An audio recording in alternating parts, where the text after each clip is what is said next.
I'll be completely honest with you. I think it's got to a point now where major gun legislation just isn't working. Because there are places like Chicago and New York where you have some of the highest gun legislation and restrictions in the whole country. But shootings are so commonplace over there that you have them pretty much every week. And they're usually mostly gang related, but still. And there is one factor that is really starting to annoy me. Whenever I hear about a mass shooting in the US, I wait a couple of days to find out more about the perpetrator. And 99 out of 100 times there is always one set of keywords that follows. Particularly kids and teenagers with school shootings.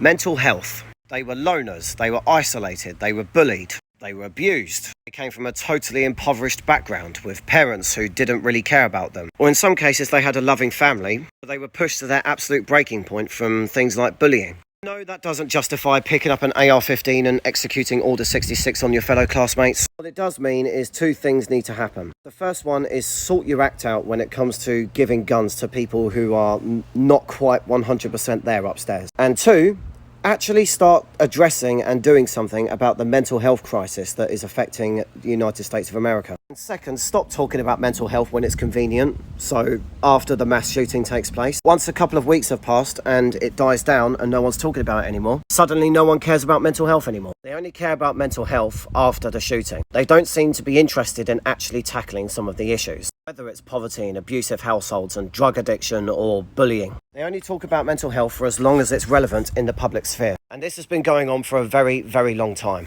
I've yet to see any US politicians seriously address the issue of mental health affecting people. They only talk about it during and after a mass shooting has taken place.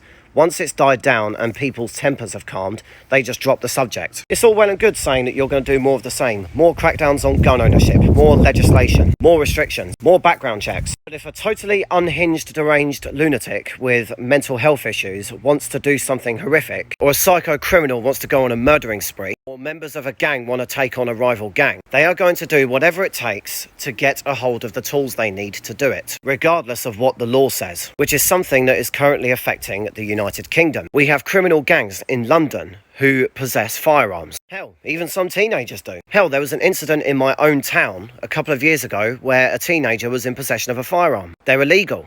Totally illegal. Something needs to be done to prevent people from getting to the stage where they feel like they need to do these things. And frankly, I don't think enough is being done. I don't think enough emphasis is being put on this situation. Prevent people from getting to that mindset and stop using it as a political football and a talking point for whenever it's convenient for you. There's a lot of people out there who need help. This wasn't as much of an issue as it is today.